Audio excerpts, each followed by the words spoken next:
जय हिंद दोस्तों। हम सीटेट के ईवीएस का प्रीवियस पेपरों का एनालिसिस करेंगे जो हमारे एग्जाम के लिए बहुत ही महत्वपूर्ण होगा।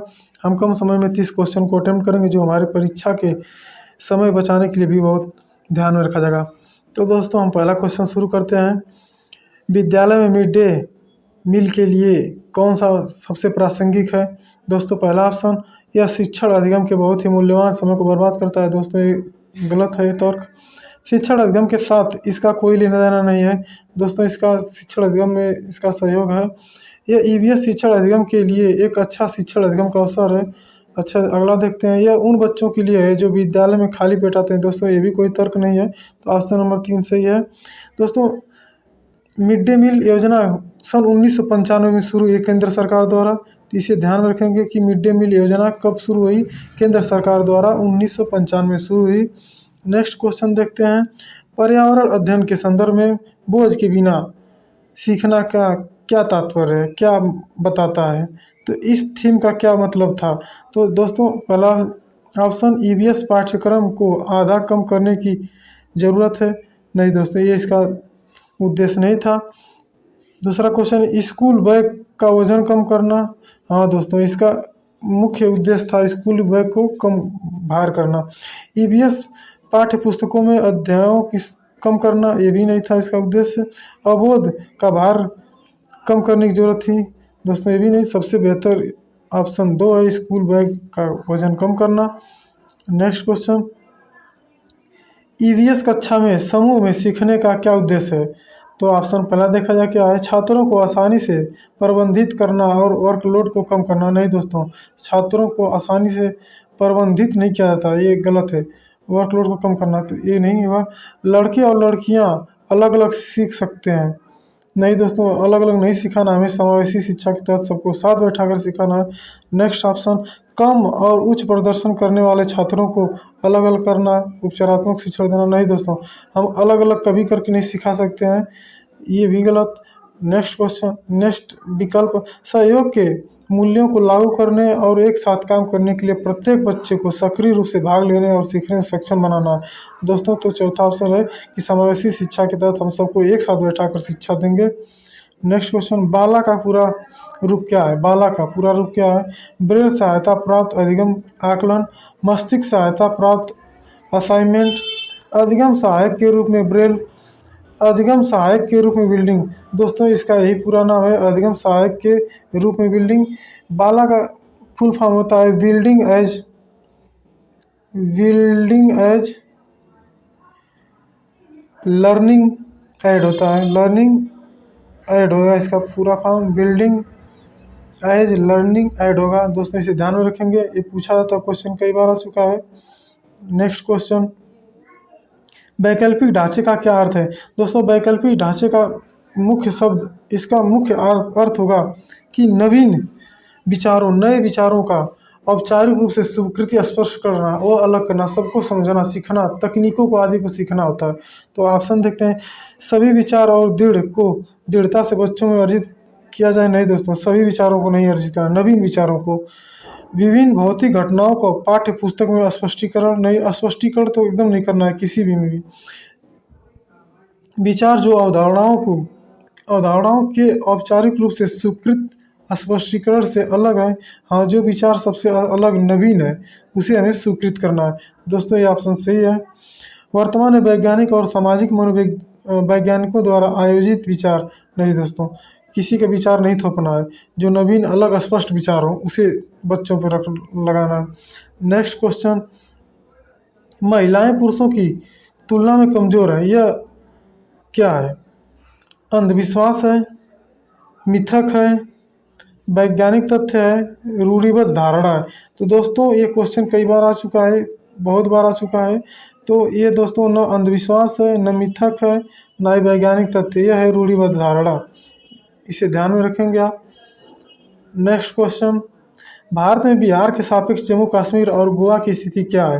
दोस्तों इस प्रकार का जब भी लोकेशन किसी देश किसी राज्य का या किसी स्थान का पूछे, सबसे पहले आप ग्राफ ड्रा कर लें जिसमें ईस्ट वेस्ट नॉर्थ साउथ लिख लें।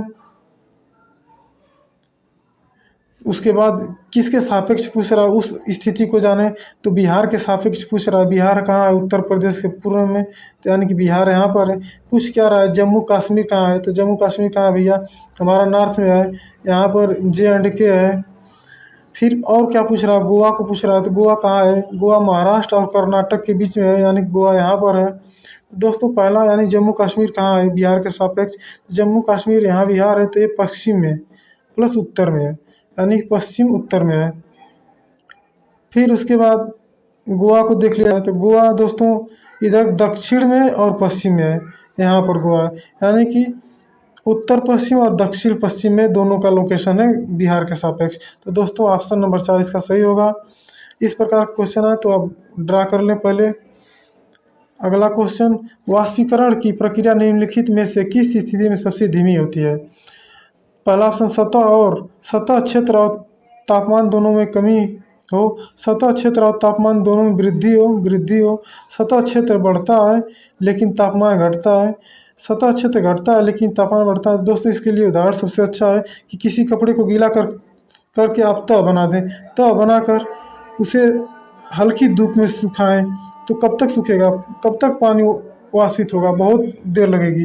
यानी कि सतह कम से कम एरिया में रखें और टेम्परेचर कम दे तो जल का वाष्पीकरण बहुत धीरे होगा। अगर किसी कपड़े को आप धूप में डाल लें पूरा फैला कर, तो वो बहुत जल्दी हीट होगा और सूख जाएगा, जल का वाष्पीकरण बहुत पहले हो जाएगा। तो दोस्तों इसके लिए दोनों कम हो, टेम्परेचर भी कम हो और सतह भी कम हो, जिससे कि पानी का वाष्पीकरण धीरे हो। तो दोस्तों इसके लिए पहला ऑप्शन सही होगा। नेक्स्ट क्वेश्चन, स्थानों, दूरियों और दिशाओं की सापेक्ष स्थिति को समझने की क्षमता क्या कहलाती है? दोस्तों ये भी क्वेश्चन कई बार आ चुका है क्वेश्चन में, एग्जाम में। तो इसका दोस्तों ये चित्रण कौशल का उदाहरण है। ये चित्र कौशल में इसकी ज़रूरत पड़ती है। स्थानों, दूरियों और दिशाओं की स्थिति को अगर डिनोट करना हो ग्राफिक में, हम जैसे किसी कंपनी का शेयर या उसके कर्मचारियों का आना जाना डिनोट करते हैं, तो ये नहीं होगा। दिशात्मक कौशल में किसी दिशा के सापेक्ष हम स्थिति ड्रा करते हैं, तो ये अलग चीज़ है। तो दोस्तों इसके लिए सबसे बेस्ट इसका ऑप्शन चित्रण कौशल का ये ऑप्शन है। नेक्स्ट क्वेश्चन, किस राष्ट्रीय पाठ्यचर्या फ्रेमवर्क NCF ने प्राथमिक स्तर पर एक एकीकृत पाठ्यचर्या क्षेत्र के रूप में पढ़ाए जाने के लिए पर्यावरण अध्ययन की सिफारिश की? तो दोस्तों NCF 1975, NCF 2005, NCF 1988, NCF 2000। तो दोस्तों ये क्वेश्चन थोड़ा ध्यान से आप सुनिएगा। राष्ट्रीय पाठ्यचर्या फ्रेम NCF 2000 ने प्राथमिक स्तर पर एक एकीकृत पाठ्यचर्या क्षेत्र के रूप में पढ़ाए जाने के लिए पर्यावरण की सिफारिश की थी। यानी कि 2000 जो है इस पर्यावरण को पढ़ाने के लिए, पर्यावरण शिक्षण को पढ़ाने के लिए 2000 ने इसकी सिफारिश की थी, यानी कि 2000 की थी, लेकिन यह सन 2005 में लागू किया गया। तो अगर पूछे सिफारिश किसने की, तो 2000 NCF 2000 नेशनल करिकुलम फ्रेम 2000 ने इसकी सिफारिश की थी, लेकिन ये लागू हुआ था। अगर पूछेगा लागू कब हुआ था, तो आप लिखेंगे 2005 को। तो NCF 2000 इसका ऑप्शन सही होगा। नेक्स्ट क्वेश्चन, भारत में किस क्षेत्र में स्थानांतरित खेती करने का प्रचलन है? दोस्तों भारत में आप सभी लोग जानते हैं झूम खेती जिसे कहते हैं, जिसे आदिवासी खेती कहते हैं, जिसे पहाड़ी खेती कहते हैं। तो ये हमारा खेती करने का प्रचलन सबसे ज़्यादा भारत में उत्तर पूर्वी क्षेत्र में है, जो पहाड़ी क्षेत्र हैं, उत्तर पूर्वी क्षेत्र, यानी कि ये सही होगा। नेक्स्ट क्वेश्चन, नदी बांधों से उत्पन्न जल विद्युत के लिए निम्नलिखित में से कौन सा कथन सत्य नहीं है? तो दोस्तों बांध स्वदेशी लोगों को अपनी नदी के जीवन रेखा से अलग करता है। हाँ, अच्छा अगला क्वेश्चन देखिए, बांध टिकाऊ विकास को प्रोत्साहित करता है। अच्छा, यह पानी या हवा को प्रदूषित नहीं करता। जल विद्युत सुविधाओं से बड़े पर्यावरणीय प्रभाव हो सकते हैं। तो दोस्तों ये नहीं होगा, जल विद्युत सुविधाओं से बड़े पर्यावरणीय प्रभाव हो सकते हैं, ये गलत है। यह पानी या हवा को दूषित नहीं करता, नहीं दोस्तों, ये जल बांध दूषित करता है। बांध टिकाऊ विकास को प्रोत्साहित करता है। दोस्तों ये पूछा है नहीं। तो जो बांध है टिकाऊ विकास को प्रोत्साहित नहीं करता है दोस्तों, ये इसकी सीमा एक है कि इतने दिन तक चल सकता है। तो ये गलत, ये इसका सही ऑप्शन होगा। बाकी सब इसके सपक्ष सही है, तो बाकी गलत होंगे, यानी कि नहीं के लिए पूछा है, तो ये दूसरा नंबर सही होगा। नेक्स्ट क्वेश्चन, निम्नलिखित में से कौन सी ग्रीन हाउस गैस है? तो दोस्तों ग्रीन हाउस गैस में कौन कौन आती है गैसें? कार्बन डाइऑक्साइड आती है, नाइट्रस ऑक्साइड आती है, मीथेन, क्लोरोफ्लोरोकार्बन आता है, जलवाष्प आदि आते हैं। ग्रीन हाउस गैस है ये, इन्हें ग्रीन हाउस गैस कहते हैं। यानी कि जलवाष्प भी है, मीथेन भी है, कार्बन डाइऑक्साइड है। तो दोस्तों ये सभी ऑप्शन सही है। एक क्वेश्चन हमेशा एक न एक पेपर में रहता ही है, इसे भी आप ध्यान से देखें। इसके लिए क्लास हम बना देंगे। नेक्स्ट क्वेश्चन, भारत में ठंडे रेगिस्तान मानसून से प्रभावित क्यों नहीं है? दोस्तों ठंडे रेगिस्तान बहुत ऊंचाई पर है। ठंडे रेगिस्तान में गर्मियाँ और बेहद ठंडी सर्दियाँ होती हैं। ठंडे रेगिस्तान में हिमालय की वृष्टि छाया में होती है। ठंडे रेगिस्तान में हवा बहुत पतली कम होती है। दोस्तों ठंडा रेगिस्तान कौन सा है? भारत में ठंडे रेगिस्तान मानसून के से इसलिए प्रभावित नहीं होते हैं, वे अधिक ऊंचाई पर हैं, जो हिमालय के वृष्टि छाया से घिरे हैं, उसके बीच में आ जाते हैं, जिससे वर्षा कम होती है और वो क्षेत्र अपेक्षाकृत सूखा रह जाता है, जैसे लद्दाख का क्षेत्र है। तो दोस्तों इसके लिए ऑप्शन नंबर 3 सही है। ठंडे रेगिस्तान हिमालय की वृष्टि छाया में आते हैं, और सब गलत हैं। नेक्स्ट क्वेश्चन, ताजमहल के पीले होने के लिए निम्नलिखित में से कौन सा कारक है जिम्मेदार है? तो दोस्तों ताजमहल पीला इसमें पड़ रहा है, ये क्वेश्चन बहुत बार आ चुका है, इसे भी ध्यान रखें, ये हर साल आता है। ताजमहल का पीला होने का कारण वायुमंडल में उपस्थित सल्फर डाइऑक्साइड गैस है। सल्फर डाइऑक्साइड गैस है। ये आती कहाँ से है?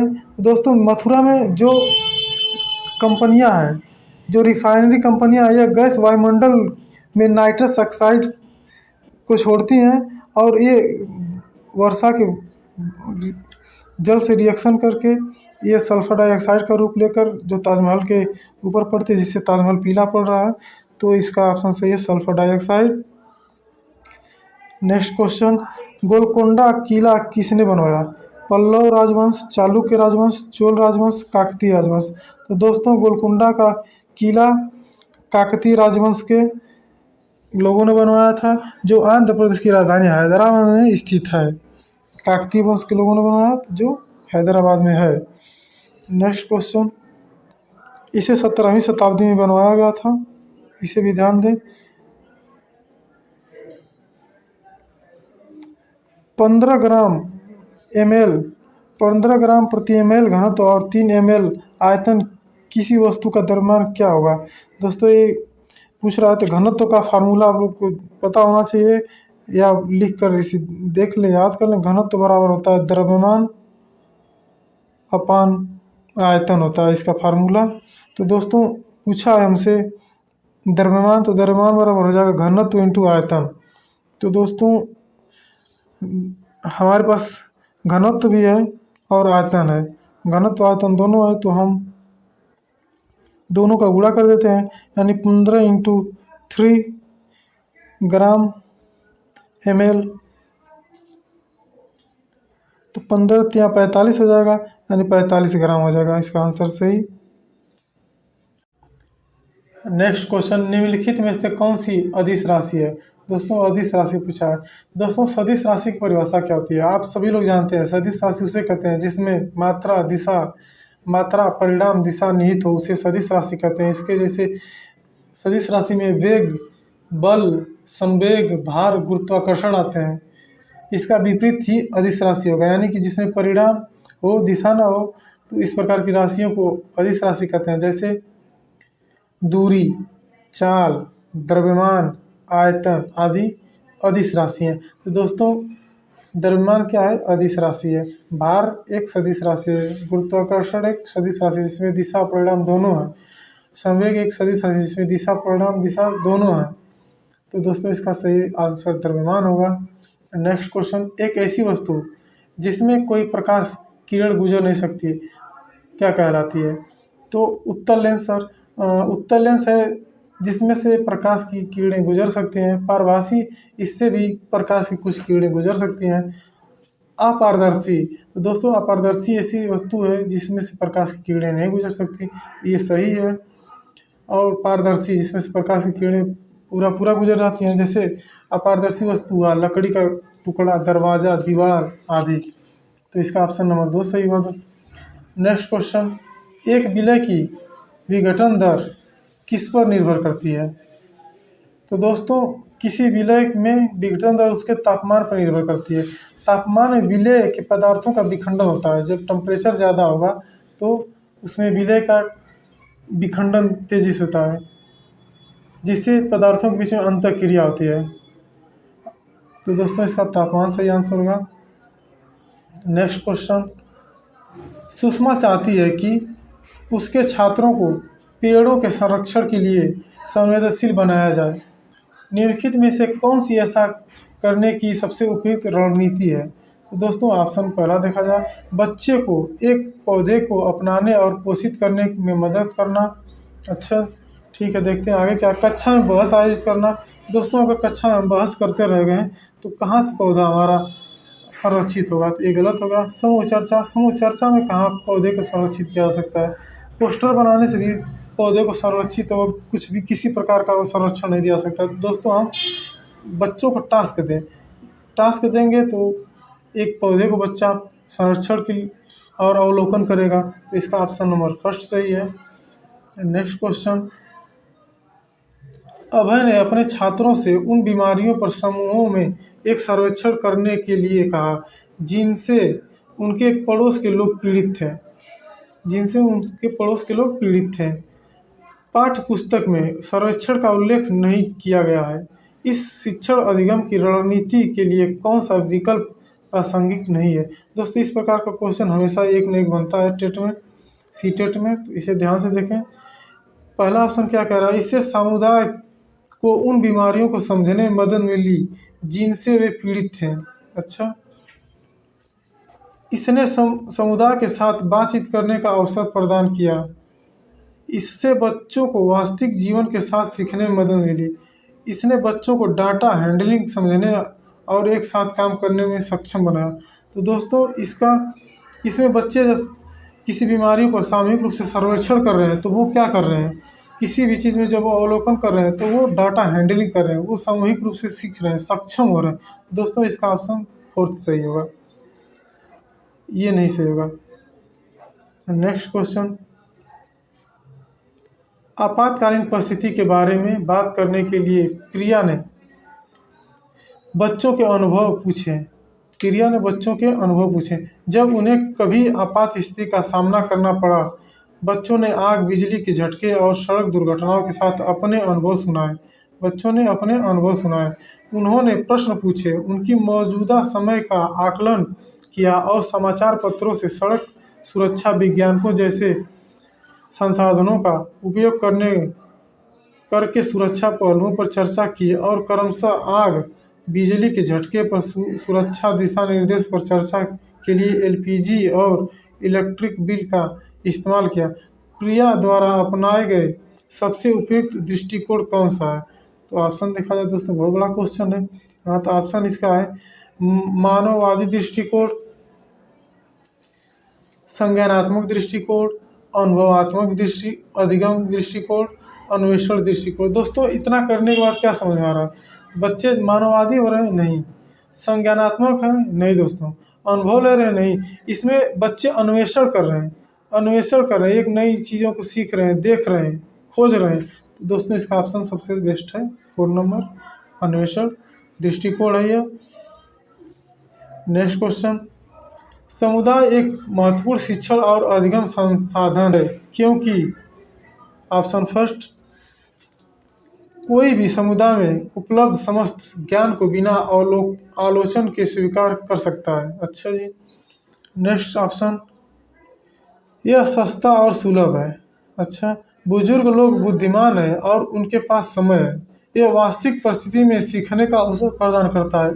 तो दोस्तों इसके लिए सबसे बेस्ट है, समुदाय एक महत्वपूर्ण शिक्षण और अधिगम संसाधन है क्योंकि यह वास्तविक परिस्थिति में सीखने का अवसर प्रदान करता है। हमारा समाज हमें वास्तविक चीज़ों को सीखने परिस्थिति में सिखाने का अवसर प्रदान करते हैं। कोई समुदाय समस्त ज्ञान के बिना आलोचना की स्वीकार नहीं करता। नहीं भैया, समुदाय में आप कोई बात करेंगे तो उसको तर्क देने वाले हैं लोग। आपकी बात गलत है तो गलत करने वाले हैं। यह सस्ता और सुलभ है। सस्ता सुलभ नहीं कर सकते, इसे कोई सही ऑप्शन नहीं है। बुजुर्ग लोग बुद्धिमान है और उनके पास समय है, ये भी गलत ऑप्शन है। सबसे बेस्ट ऑप्शन 4 नंबर है। यह वास्तविक परिस्थिति में सीखने का अवसर। नेक्स्ट क्वेश्चन, कक्षा 3 के छात्रों को रमा ने सिखाया कि पिता, माँ और उनके बच्चे एकल परिवार का गठन करते हैं और यदि दादा दादी एवं अन्य रिश्तेदार साथ रहते हैं तो यह एक विस्तारित परिवार है। आप इस बारे में क्या सोचते हैं? हमें किस प्रकार की सोच विकसित करता है? तो दोस्तों, इस ऑप्शन को देखा जाए, परिवार की अवधारणा को इसी तरह सिखाया जाना चाहिए। नहीं दोस्तों, ये कोई विचारधारणा या अवधारणा नहीं है। परिवार की परिभाषा गलत है। हाँ भाई, परिवार की परिभाषा गलत है। रमा अपने छात्रों के प्रति असंवेदनशील है। हाँ, इसमें असंवेदनशीलता दिख रही है। तो सबसे बड़ी दोस्तों इसमें कमी यह है कि शिक्षण अधिगम दृष्टिकोण समावेशी नहीं है। यानी कि रमा जो शिक्षण अधिगम का दृष्टिकोण अपना रही है, यह समावेशी नहीं है। तो दोस्तों, इसका सबसे बेहतर आंसर यही होगा, क्योंकि सब के सब गलत हैं। सबसे बेहतर है कि शिक्षण अधिगम की दृष्टि से यह समावेशी नहीं है। नेक्स्ट क्वेश्चन, निम्नलिखित में से कौन सी ईवीएस कक्षा में गतिविधियां हैं? दोस्तों, श्यामपट्ट का उपयोग, चित्र पढ़ना, फील्ड भ्रमण, ये सभी। हाँ दोस्तों, अगर शिक्षण विधि को हमें आसान, इंटरेस्टेड बनाना है, रोचक बनाना है, मनोरंजन बनाना है, तो बच्चों को श्यामपट्ट का भी प्रयोग करना सिखाएं, चित्र पढ़ना भी सिखाएं, चित्र भी दिखाएं, फील्ड भ्रमण भी जरूरी है। यानी कि ये सभी ऑप्शन सही है। नेक्स्ट क्वेश्चन, पर्यावरण अध्ययन पाठ्यक्रम बच्चों की समग्र शिक्षा का कारण बन सकता है? यदि यह है, क्या है? विषयगत है, एकीकृत है, समावेशी है, ये सभी। हाँ दोस्तों, पर्यावरण अध्ययन बच्चों को समग्र शिक्षा का कारण बनेगा यदि यह विषयगत है, सुव्यवस्थित है, एकीकृत है, समावेशी है, हर चीज़ को समाहित किए हुए है। यानी कि ऑप्शन नंबर 4 सही है। नेक्स्ट क्वेश्चन, ईवीएस पाठ्य पुस्तक में सपेरे पर एक अध्याय है। इसका उद्देश्य बच्चों को जागरूक करना और संवेदनशील बनाना है। तो देखा जाए ऑप्शन क्या है, क्या कह रहा है प्रश्न, कि पशुपालन आजीविका का अच्छा स्रोत है। नहीं भैया, पशुपालन आजीविका का अच्छा स्रोत नहीं है। यह पर्यावरण को डिस्टर्ब करने का एक स्रोत हो गया है। कि यह एक अवैध कार्य है। हाँ, यह अवैध कार्य है, लेकिन कुछ पशुओं को पाला जाता है, तो इसमें ये जरूरी नहीं है कि सभी पशुओं को पालना अवैध होगा। सपेरों के लिए, क्योंकि बच्चे इन दिनों अक्सर उन्हें नहीं देखते हैं। नहीं भैया, सब बच्चों को सपेरा दिखाना या कोई ये तमाशा का वो नहीं है। ऑप्शन नंबर 4 देखा जाए, सपेरे सांपों को नुकसान नहीं पहुंचाएं और उन्हें अपनी आजीविका से वंचित करने से पहले विकल्पों को प्रदान करने की आवश्यकता। हाँ दोस्तों, सांप भी एक पर्यावरण के हिस्सा है, जो पर्यावरण को बहुत ही फायदेमंद है। तो दोस्तों, इसका ऑप्शन यही है, 4 नंबर। दोस्तों, अच्छा लगा सेशन तो आप लाइक शेयर करें, हमारे भाइयों तक पहुँचाएँ और इसी तरह टेट की तैयारी पूरी करें।